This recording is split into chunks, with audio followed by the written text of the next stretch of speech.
வணக்கம். மார்னிங் நம்ம பார்ட் 1 பார்த்துருக்கோம் பட்ஜெட். இப்போது பார்ட் 2 வீடியோ. இதில் கொஞ்சம் ஸ்கீம்ஸ் பார்த்துட்டு அப்புறம் நம்ம பட்ஜெட் பற்றின அனாலிசிஸ்குள்ளே போயிடலாம். ஸோ இன்னும் சில ஸ்கீம்ஸ் தான் இருக்குது, அதை முடிச்சுருவோம். இம்பார்ட்டண்ட்டாக இருக்கிறத மட்டும் நான் உங்களுக்கு மென்ஷன் பண்ணுறேன், ஓகேவா? ஸோ இந்த புற்றுநோய்க்கான மருத்துவமனைகள் இதெல்லாம் சும்மா கிளான்ஸ் பார்த்துங்க. நீங்கள் வரி வரியாக இதை படிக்கணும் அப்படின்னு அவசியம் கிடையாது. வெற்றி மகளிர் ஆடுகள் வளர்ப்பு திட்டம். இந்த திட்டத்தில் என்ன பண்ண போகிறாங்கன்னா, 5 ஆடு, பேக்வேர்டாக இருக்கக்கூடியவங்க, ஆதரவற்ற விதவைகள், கைம்பெண்கள், டிரான்ஸ்ஜெண்டர், இவங்களுக்கெல்லாம் 5 ஆடுங்க கொடுத்துருவாங்க. 5 ஆடு கொடுக்கறதுக்கு முன்னாடி என்ன பண்ணுவாங்கன்னா, 3 நாள் ட்ரைனிங் அவங்களுக்கு. ஆடு வளர்க்குறது எப்படி, என்னென்ன உணவு அதுக்கு கொடுக்கணும், எப்பப்பெல்லாம் அதுக்கு தடுப்பூசி போடணும், அது அந்த குட்டி போடுற அந்த பீரியட் என்ன, இதை பற்றின அந்த புரிதலை கொடுத்துருவாங்க. 3 நாள் ட்ரைனிங் இருக்கும். இந்த ட்ரைனிங் கொடுத்ததுக்கு அப்புறம் தான் ஆடே கொடுப்பாங்க. அந்த ஆட்டை அவங்க வாங்கின அப்புறமும் சும்மா விட மாட்டாங்க. அப்பப்போ என்ன பண்ணுவாங்கன்னா, இந்த வெட்டினரி டிபார்ட்மெண்ட்லேருந்து அதிகாரிகள் போய் இன்ஸ்பெக்ட் பண்ணுவாங்க. ஒழுங்காக தான் வளர்க்குறாங்களா, பராமரிக்கிறாங்களா, இல்லை அது பிரியாணி ஆக்கிட்டாங்களா அப்படின்ற மாதிரி செக் பண்ணுவாங்க. ஸோ அது வெற்றி மகளிர் ஆடுகள் வளர்ப்பு திட்டம். ஸோ இதுவும் ஒரு முக்கியமான ஸ்கீம். அது ஏன் குறிப்பாக ஆடு கொடுக்குறாங்க அப்படின்னா, ஆடு வந்து சீக்கிரம் குட்டி போட்டுட்டே இருக்கும். நீங்கள் கரெக்டாக அதை பராமரிச்சிங்கன்னா நல்ல லாபகரமான ஒரு தொழில் ஆடு வளர்ப்புன்றது. இன்றைக்கி நிறைய நீங்களே நியூஸில் பார்த்துருப்பீங்க, இன்ஜினியரிங் முடிச்சுட்டெல்லாம் ஆடு வளர்த்து பல லட்சக்கணக்காக சம்பாதிக்கிற ஆட்கள் இருக்கிறாங்க. ஆடு வளர்க்குறதுக்கு ஆப்பெல்லாம் டெவலப் பண்ண பீப்புளெலாம் இருக்கிறாங்க. அந்த மீட்டை வந்து தேவையானவங்களுக்கு கொண்டு போய் சேர்க்கறதுக்கு ஆப்பு இதெல்லாம். ஸோ அதெல்லாம் இருக்குது. ஸோ இன்றைக்கி 1 கிலோ மட்டன் எவ்வளோ ரேட்டு போகுதுன்னு உங்கள் எல்லாருக்கும் தெரியும். இந்த ஸ்கீமை கரெக்டாக யூஸ் பண்ணிக்கிட்டால் உங்கள் பொருளாதாரத்தை அது உயர்த்திடும். சரி, ஓகே.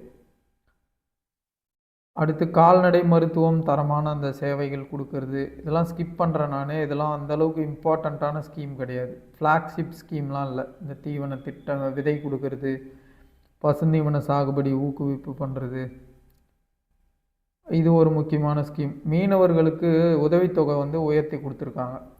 சில டைமில் வந்து மீன்பிடி காலம் அப்படின்றது வந்து ரெகுலராக இருக்குது. சில டைம் மீன் பிடிக்கிறதுக்கு தடை விதிப்பாங்க. மீன்பிடி தடை காலம், அப்போ தான் மீன் வந்து ப்ரெக்னெண்ட்டாக இருக்கும், நிறைய குஞ்சு பொரிக்கும். அந்த டைமில் போய் அந்த ப்ரெக்னெண்ட்டாக இருக்க மீனெல்லாம் பிடிச்சிட்டா மீனோட உற்பத்தி பாதிக்கும். அதனால் அது ஒரு விண்டோ 40 டேஸோ என்னவோ வந்து மீன் பிடிக்கிறத தடை விதிச்சிருவாங்க. அப்போது அந்த டைம் பீரியடில் மீனவர்கள் வாழ்வாதாரத்துக்கு என்ன பண்ணுவாங்க, அதுக்காக தான் இந்த உதவித்தொகை. இதுக்கு முன்னாடி மாதம் 6000 கொடுத்துட்டு இருந்தாங்க, இப்போ 7000 அதை உயர்த்தியிருக்கிறாங்க. இது மேபி கேட்கலாம் எவ்வளோ உயர்த்தியிருக்காங்க என்னன்ட்டு. ஆனால் ரொம்ப அது வந்து இது இம்பார்ட்டண்ட் அப்படின்லாம் இல்லை, ஜஸ்ட்டு தெரிஞ்சுக்குங்க இதெல்லாம். அடுத்து மாடுகள் கொடுக்கறது, அதுக்கு ஒரு ஸ்கீம். ஆடு கொடுக்கறது பார்த்தோம் இல்லையா? இந்த $1.5 trillion பொருளாதார இலக்கு, அதை நம்ம பார்ட் 1லேயே கூட பார்த்துருப்போம். தொழில் வளர்ச்சி, முக்கியமான ஸ்கீம் மட்டும் பார்த்துக்கலாம். அடுத்து திருப்பூரில் டெக்ஸ்டைல் டெக்னாலஜி சென்டர் அப்படின்னு சொல்லி ஒன்று கொண்டு வர போகிறாங்க. இதோட நோக்கம் என்னன்னு பார்த்தீங்கன்னா, பசுமை ஆடைகள் வடிவமைப்பு. கொஞ்சம் என்விரான்மெண்ட்டை டேமேஜ் பண்ணாத ஆடைகளை வடிவமைக்கிறது தான் இந்த திருப்பூர் டெக்ஸ்டைல் டெக்னாலஜி சென்டரோட நோக்கமாக இருக்கிறது. இது வந்து ப்ளஸ் திருப்பூரில் இருக்க நிறைய ஆறுகள் இந்த அங்கே இருக்கக்கூடிய டெக்ஸ்டைல் கம்பெனிஸோட சாயக்கழிவுகளால் டேமேஜ் ஆயிடுச்சு.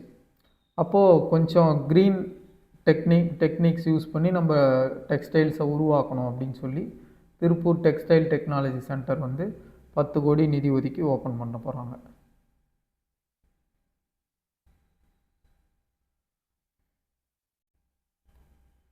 ஓகே, அடுத்தடுத்த ஸ்கீம்ஸு கொஞ்சம் சீக்கிரம் போயிடலாம். தமிழ்நாடு ஏஐ மிஷன், இது வந்து புதுசாக லான்ச் பண்ண போகிற ஒரு மிஷன், ஏஐ ரிலேட்டடாக. அதுக்கப்புறம் பார்த்திங்கன்னா இ சேவை மையம் 2.0 அப்படின்னு சொல்லி லான்ச் பண்ணியிருக்கிறாங்க. இந்த எந்திரன் படத்தில் வரும் பாருங்க 2.0 அப்படின்ற மாதிரி இ சேவை 2.0. இதில் நம்ம அரசுன்னு சொல்லி ஒரு வாட்ஸ்அப் சேட் பாட் இருக்குது.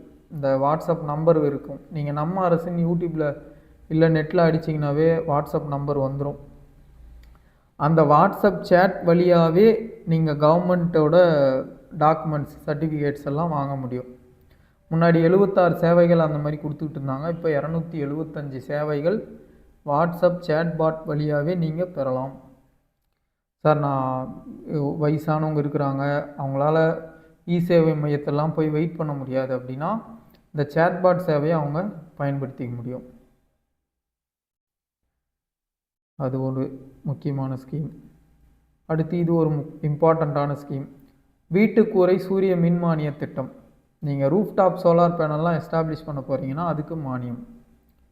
ஆல்ரெடி சென்ட்ரல் கவர்மெண்ட்டில் பிஎம் சூரியகார் மஃப்ட் பிஜிலி யோஜனான்னு சொல்லி இருக்குது. நம்ம அதை பற்றி வீடியோவும் போட்டிருக்கோம். நம்ம பழைய வீடியோஸ் பார்த்தீங்கன்னா அது உங்களுக்கு என்னன்னு தெரியும். அந்த ஸ்கீம் பற்றி நான் டீட்டெயிலாக எக்ஸ்பிளைன் பண்ணியிருப்பேன். டவுட் இருக்கவங்க நம்ம ஜூலை மந்த் கரண்ட் அஃபேர்ஸில் பார்த்தீங்கன்னா அந்த வீடியோ இருக்கும். பிளேலிஸ்ட்டில் கரண்ட் அஃபேர்ஸ் ஜூலை 2026ன்னு நான் போட்டிருப்பேன். அந்த பிளேலிஸ்ட் போய் பார்த்தீங்கன்னா உங்களுக்கு அந்த வீடியோஸ்லாம் இருக்கும். இந்த மான்டெக் சிங் அலுவாலியா கமிட்டி, இந்த பழைய வீடியோஸ்லாம் அதை நான் நிறைய போட்டிருக்கேன். இது என்ன அப்படின்னா, அந்த பிரைம் மினிஸ்டர் சூரியகார் மஃப்ட் பிஜிலி யோஜனா 3 கிலோவாட் சோலார் பேனல் நீங்கள் எஸ்டாப்ளிஷ் பண்ண போகிறீங்கன்னா உங்களுக்கு 78,000 ரூபாய் வரைக்கும் அதில் கவர்மெண்ட் வந்து சப்சிடி கொடுக்கும். இப்போ இவங்க என்ன பண்ண போகிறாங்கன்னா 78,000 ரூபாய் சப்சிடி கூட இன்னொரு 22,000 அடிஷ்னல் சப்சிடி கொடுத்து சப்சிடியை 1 லட்சமாக ஆக்குறாங்க. ஃபார் எக்ஸாம்பிள், நீங்கள் 3 கிலோவாட் சோலார் பேனலை உங்கள் வீட்டுக்கு கொண்டு வர போடுறீங்க அப்படின்னா அதுக்கு உங்களுக்கு 2.5 லட்சம் செலவாகுதுன்னு வைங்க. 78,000 சென்ட்ரல் கவர்மெண்ட் சப்சிடி கொடுத்துரும், 22,000 ஸ்டேட் கவர்மெண்ட் சப்சிடி கொடுத்துரும். சார், நீங்கள் முதல்ல உங்கள் காசை போட்டு இன்ஸ்டால் பண்ணிடுவீங்க, அதுக்கப்புறம் அவங்க சப்சிடி காசை கொடுப்பாங்க. இப்படி தான் ரூஃப்டாப் சோலார் பேனலை கொண்டு வர போகிறதா திட்டம். சென்ட்ரல் கவர்மெண்ட்டும் சப்சிடி கொடுக்குது, ஸ்டேட் கவர்மெண்ட்டும் சப்சிடி கொடுக்குது, ரெண்டும் சேர்த்தா 1 லட்ச ரூபா வந்துடும். இப்போ நீங்கள் 1 லட்சம் மானியம் இங்கே கொடுத்துருப்பாங்க. ஆக்சுவலாக அதில் 78,000 சென்ட்ரல் கவர்மெண்ட்டோட பங்கு இருக்குது. ஸோ இப்படி தான் அந்த ஸ்கீம் வந்து செயல்பட போகுது. அதனால தான் பாருங்கள், 1 லட்சம் மானியம் கொடுத்தா வெறும் 50 கோடி தான் ஃபண்டுன்னும் போது அப்போ வெறும் 1000 பேர் 500 பேர் தான் அந்த மானியத்தை வாங்க முடியுமா, 5000 பேர் தான் அந்த மானியத்தை வாங்க முடியுமான்னு உங்களுக்கு டவுட் வந்திருக்கணும். அது எதனால் அப்படின்னா, இவங்க வெறும் 22,000 தான் கொடுக்க போகிறாங்க, இது 78,000 சென்ட்ரல் கவர்மெண்ட் கொடுத்துக்கும். அடுத்து ஸ்மார்ட் மீட்டர். இது வந்து ஒரு முக்கியமான ஒரு முன்னெடுப்பு. இந்த ஸ்மார்ட் மீட்டர்னால் என்னன்னு நான் சொல்கிறேன், எக்ஸ்பிளைன் பண்ணுறேன், புரிஞ்சுக்கோங்க. இப்போ ஆக்சுவலாக இது அப்படியே அந்த சோலார் ஸ்கீமோட லிங்க்டு தான் இது. இந்த ஸ்மார்ட் மீட்ரு எப்படி ஒர்க் ஆகும் அப்படின்னா, இப்போ கரண்ட்டாக வந்து இபி ரீடிங் வந்து உங்களுக்கு ஒருத்தர் வந்து அசஸர்னுவாங்க, அவரை இபி ஆஃபீஸ்லேருந்து வந்து பழைய ரீடிங்கோட கம்பேர் பண்ணி இப்போ புது ரீடிங் எவ்வளோ ஓடி இருக்குன்னு பார்த்து மைனஸ் பண்ணி அதுக்கு எவ்வளோ அமௌண்ட்டு நீங்கள் கரண்ட்டு பில் கட்டணும்னு சொல்லி கால்குலேட் பண்ணி உங்கள் அட்டையில் எழுதிட்டு போயிடுவார். அவர் எழுதிட்டு போனதை உங்களுக்கு ஆன்லைனில் நீங்கள் ஜிபேலையோ ஃபோன்பேலையோ இபி கூட லிங்க் பண்ணியிருந்தீங்க அப்படின்னா உங்களுக்கு ஜிபேயில் ஃபோன்பேயில் இவ்வளோ பில் நீங்கள் கட்டணும் அப்படின்னு சொல்லி அவர் பண்ண அசஸ்மெண்ட் பேஸ் பண்ணி உங்களுக்கு பில்லு வந்துடும். இப்போ ஸ்மார்ட் மீட்ரு என்ன பண்ண போகுது அப்படின்னா, இதுவே ஆட்டோமேட்டிக்காக நீங்கள் எவ்வளோ யூனிட்ஸை கன்சியூம் பண்ணுறீங்கன்னு கால்குலேட் பண்ணிடும். நீங்கள் டே டு டே பேசிஸில் பார்த்துக்கலாம். நேற்று இவ்வளோ யூனிட் கன்சியூம் பண்ணியிருக்கேன், இன்றைக்கி இவ்வளோ கன்சியூம் பண்ணியிருக்கேன், டே டு டே பேசிஸில் பார்த்துக்கலாம். அப்போது 2 மாதத்துக்கு ஒன்ஸ் இப்போ இபி பில் வரும். நீங்கள் கரண்ட்டு பில் கட்டிகிட்டு இருக்கீங்கன்னா உங்களுக்கு தெரியும், மாதம்லாம் கரண்ட்டு பில் கட்ட மாட்டீங்க, 2 மாதத்துக்கு ஒரு வாட்டி கரண்ட்டு பில் கட்டுவீங்க. இப்போ இந்த ஸ்மார்ட் மீட்ரு என்ன பண்ண போகுது அப்படின்னா, 1 மாதத்துக்கு ஒரு வாட்டி உங்களுக்கு ஆட்டோமேட்டிக்காக பில் ஜென்ரேட் ஆகி வந்துடும். இதில் ஹியூமன் இன்டர்வென்ஷனே கிடையாது, அசஸர்ஸே உங்கள் வீட்டுக்கு வர வேண்டியதில்லை. அந்த மீட்டரே எவ்வளோ யூனிட் நீங்கள் கன்சியூம் பண்ணியிருக்கீங்க மந்த்லின்றதை கணக்கு பண்ணி அந்த கன்சம்ஷனுக்கு எவ்வளோ அமௌண்ட்டுன்றதை அது கணக்கு பண்ணி உங்களுக்கு ஜிபேயில் வந்துடும் பில்லு. நீங்கள் பில் பே பண்ணிட்டீங்க அப்படின்னா ஆட்டோமேட்டிக்காக அது பாட்டும் ப்ராசஸ் ஆகி போயிடும். இப்போ சப்போஸ் நீங்கள் பில் பே பண்ணல, டியூ டேட் தாண்டி போயிடுச்சு அப்படின்னா ஆட்டோமேட்டிக்காக உங்கள் ஸ்மார்ட் மீட்ரு ஆஃப் ஆகிடும். அப்போ உங்களுக்கு பவர் சப்ளை கட் ஆகிடும் வீட்டுக்கு. நீங்கள் கரண்ட்டு பில் கட்டினப்புறம் ஆட்டோமேட்டிக்காக அது ஆன் ஆகிடும். ஸோ இந்த மாதிரி சிஸ்டத்தை வந்து கொண்டு வர போகிறாங்க. இதுதான் அந்த ஸ்மார்ட் மீட்டர் இந்த ஒர்க்கு ஃபங்க்ஷனாலிட்டி. இப்போ இதோட நெட் மீட்டர்னு ஒன்று சொல்லுவாங்க. அது என்ன அப்படின்னா, சப்போஸ் உங்களுக்கு நீங்கள் இபி லைனும் வாங்கிக்கிறீங்க, உங்ககிட்ட சோலார் பேனலும் இருக்குது அப்படின்னு வச்சுங்களேன். இப்போ நீங்கள் சோலார் பேனல் யூஸ் பண்ணியே உங்கள் வீட்டோட தேவைகளை பூர்த்தி பண்ணிக்கிறீங்க. அது இல்லாத உங்களுக்கு எக்ஸ்ட்ரா பவரும் இருக்குது அப்படின்னா, நீங்கள் அதை இபி லைனில் விற்றுடலாம். இபிக்கு விற்றுடலாம். இபி அந்த பவரை யூஸ் பண்ணிக்கும். எவ்வளோ அது யூஸ் பண்ணுதோ அந்த அளவுக்கு வந்து உங்களுக்கு தொகையாக கொடுத்துருவாங்க திருப்பி. இல்லை ஒரு சில டைம் வந்து உங்களோட சோலார் பேனலில் பவர் பத்தலை, சம்மரு ஏசிலாம் யூஸ் பண்ணோம், சோலார் பவர் பத்தலை, இபிலேருந்து பவர் எடுத்துக்கிறீங்க. அப்போ இதுக்கு முன்னாடி நீங்கள் எக்ஸஸாக சோலாரில் ஜென்ரேட் பண்ணி பார்த்தீங்களா பவரு, அதை இதெல்லாம் கழிச்சிருவாங்க. ஸோ கரண்ட்டு பில் நில் ஆகிடும். நீங்கள் அப்படியும் பண்ணிக்கலாம். அதான் நெட் மீட்ரிங். ஸோ இது ஸ்மார்ட் மீட்டரை முதல்ல கொண்டு வந்துடுவாங்க. அதுக்கப்புறம் நெட் மீட்டரிங்க்கு நம்ம போகிறதுக்கு வாய்ப்புகள் அதிகம் இருக்கிறது. ஸோ முதல்ல சென்னையை சுற்றி இருக்கக்கூடிய கம்பெனிஸ், நுகர்வோர்கள், நார்மல் கன்சியூமர்ஸு, பெரிய கம்பெனிஸ்க்கு இந்த ஸ்மார்ட் மீட்டரை இம்ப்ளிமெண்ட் பண்ணுறதா பிளான்.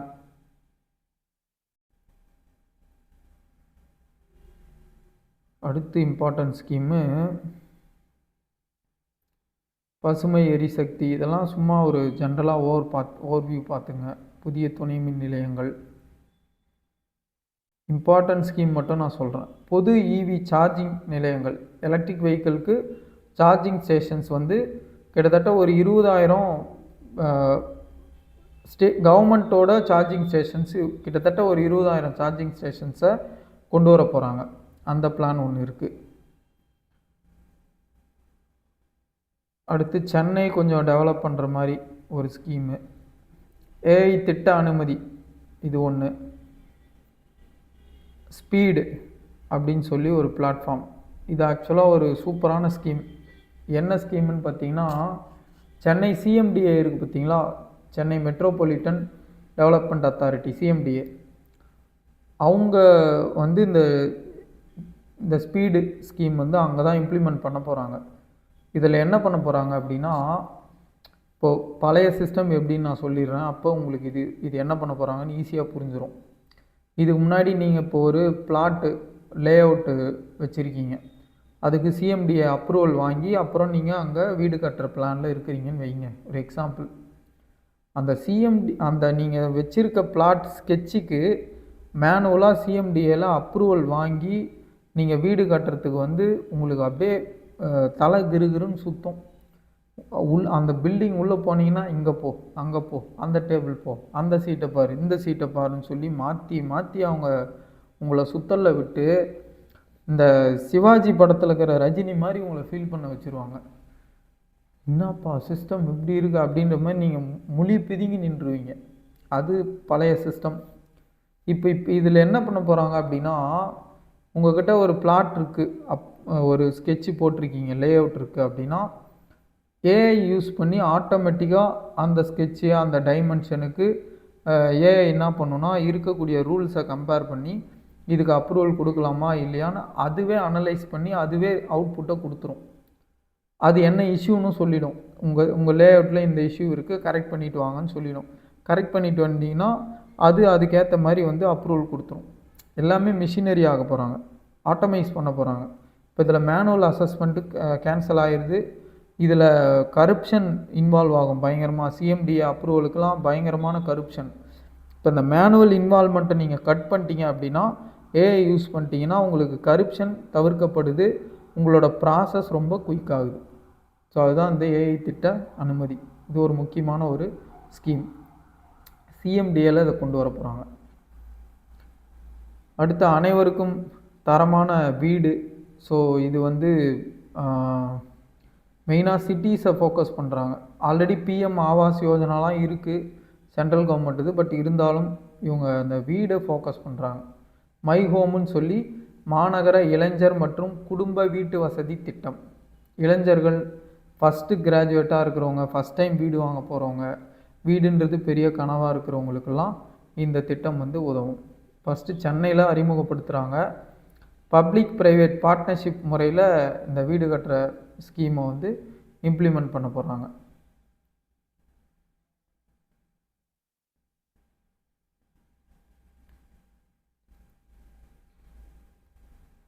ஓகே, அடுத்து இந்த தூய்மையான குடிநீர், இதெல்லாம் ஜஸ்ட்டு ஒரு ஓவர்வியூ பார்த்துக்கோங்க போதும். நான் எக்ஸ்பிளைன் பண்ணது எல்லாம் முக்கியமான ஸ்கீம்ஸ். அதை நீங்கள் நோட்ஸ் எடுத்து படிச்சுக்கலாம். மற்றதெல்லாம் வந்து நான் ஓவர்வியூன்னு தள்ளுறதெல்லாம் நீங்கள் ஸ்கிப் பண்ணிக்கலாம். தைரியமாக ஸ்கிப் பண்ணிக்கலாம். அதெல்லாம் கேட்க மாட்டாங்க. அதில் போய் கொஸ்டின் கேட்க ஸ்கோப் இல்லை. அடுத்து உலகத்தரத்தில் சென்னை நதிகள், இந்த கூவம், அடையாறு இதெல்லாம் உலகத்தரத்தில் மறுசீரமைப்பு பண்ணுறதா சொல்லியிருக்காங்க.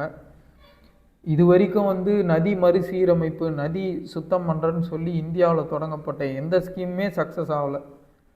பட் இது சக்ஸஸ் ஆனால் ரொம்ப சந்தோஷம். கூவம், அடையாறுலாம் பழைய நிலைக்கு கொண்டு வந்தாங்கன்னா ரொம்ப சந்தோஷம்தான்.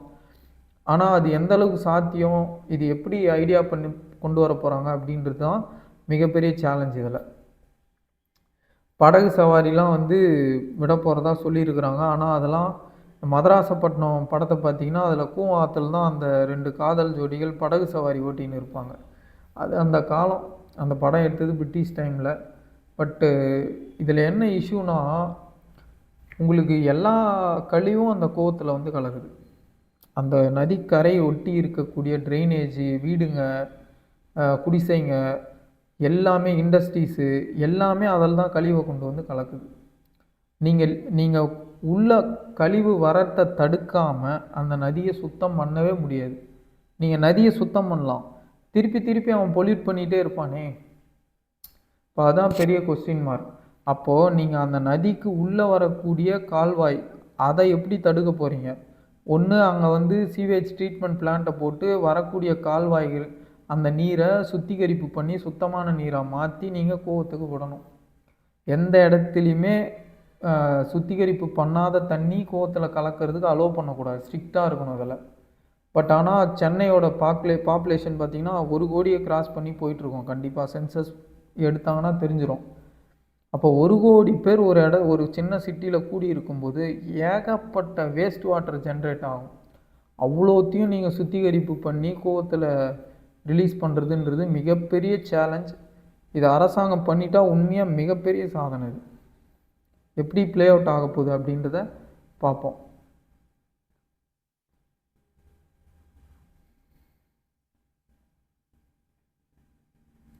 ஓகே, அடுத்து நம்ம சாலை. இப்போ இதில் வந்து பார்த்திங்கன்னா இது ஒரு ஆப்பும் லான்ச் ஆகிருக்கிறதா கேள்விப்பட்டிருந்தேன், நம்ம சாலைன்னு சொல்லி.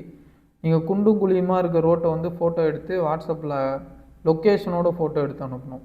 சும்மா ஃபோட்டோ இல்லை, ஜிஐ டேக்டு லொக்கேஷனோட ஃபோட்டோ எடுத்து இந்த ஏரியா இங்கே இந்த மாதிரி சாலை இருக்குதுன்னு ஃபோட்டோ எடுத்து அனுப்பிச்சிங்கன்னா நெடுஞ்சாலைத்துறை, அதாவது ஸ்டேட் கவர்மெண்ட் கண்ட்ரோலில் இருக்கக்கூடிய சாலைகள். நீங்கள் நேஷ்னல் ஹைவேஸ் எல்லாம் ஃபோட்டோ எடுத்து அனுப்பிச்சா நம்ம ஸ்டேட்டு ஹைவேஸ் வந்து அதை சரி பண்ண முடியாது. நம்ம ஸ்டேட்டு ரோட்ஸை நீங்கள் இந்த மாதிரி ஃபோட்டோ எடுக்கிறீங்க அனுப்புகிறீங்கன்னா அதை அவங்க ஆக்ஷன் எடுப்பாங்க. ஸோ அது ஒரு ஸ்கீம், நம்ம சாலை. அதுக்கு ஒரு 250 crores ஃபண்டிங். அப்புறம் சென்னைக்கு 1000 புதிய ஏசி மின்சார பேருந்துகள். சும்மா ஜஸ்ட்டு பார்த்துங்க, இதெல்லாம் கேட்குறது வாய்ப்பு கம்மி.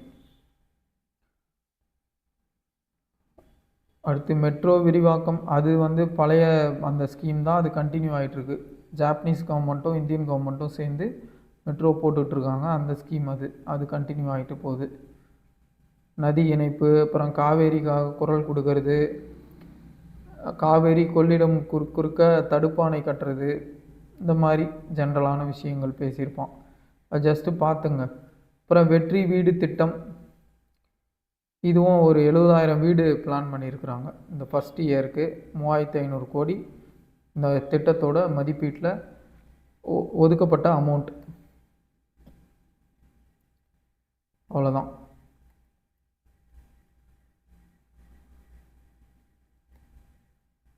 ஸோ இதோட இம்பார்ட்டன்ட் ஸ்கீம்ஸ் எல்லாம் முடியுது. இதுதான் வந்து கிட்டத்தட்ட உங்களுக்கு டிஎன் ஷோர், இந்த கடல்புறம் மேம்பாடு, கடலில் இருக்க கழிவுகளை அகற்றி கடற்கரையை பாதுகாக்கிறது, பருவநிலை மாற்றம் கடலை பாதிக்காமல் பார்த்துக்கிறது, பல்லுயிர் பெருக்கம், அங்கே மேங்க்ரூவ்ஸ் அதெல்லாம் வந்து மீட்டெடுக்கிறது தான் இந்த டிஎன் ஷோரோட முக்கியமான நோக்கம். நம்மக்கிட்ட இந்த சுனாமி டைம்லலாம் மேங்க்ரூவ் எங்கெல்லாம் நிறைய வளர்ந்துருக்கோ அந்த மேங்க்ரூவ் ஃபாரஸ்ட்டு அந்த ஊர் மக்களுக்கு ஏற்படக்கூடிய பாதிப்பை அது வாங்கிக்கும். அது கொஞ்சம் அழிஞ்சு அந்த மக்களுக்கு அந்த தண்ணீர் போய் அவங்கள பாதிக்காமல் அது பார்த்துருக்கோம். ஸோ மேங்க்ரூவ்ஸை நம்ம ரீக்ரோ பண்ணுறது, நம்மளோட ஓஷன் ஈகோசிஸ்டத்துக்கு ரொம்ப நல்லது. அதனால் இந்த டிஎன் ஷோர்ன்றது நம்ம மேங்க்ரூவ்ஸை பாதுகாக்கிறதுக்காக போடப்பட்ட ஒரு திட்டம்.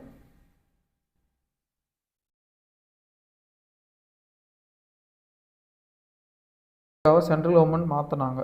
100 நாள் வேலை திட்டம் அப்படின்னு கொடுத்துட்டு இருந்தது. 125 நாள் வேலை திட்டமாக சென்ட்ரல் கவர்மெண்ட் விபிஜி ராமன் சொல்லி ஒரு ஸ்கீம் கொண்டு வந்திருப்பாங்க. அதை பற்றியும் நான் வீடியோ போட்டிருக்கேன். நம்மளோட ஜூலை மந்த் வீடியோஸ் பார்த்தீங்கன்னா விபிஜி ராம் பற்றி டீட்டெயில்டாக இருக்கும். அதை போய் பார்த்தீங்கன்னா உங்களுக்கு ஐடியா கிடைக்கும்.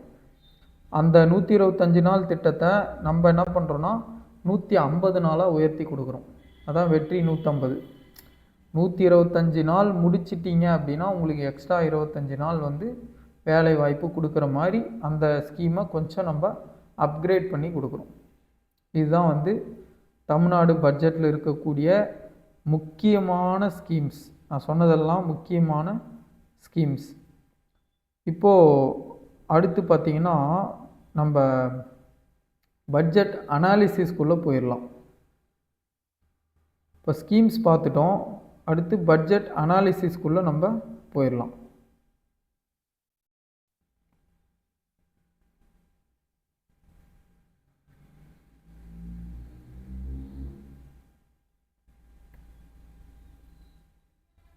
ஓகே, அனாலிசிஸை நான் இன்னொரு பார்ட் வீடியோவாக போடுறேன்.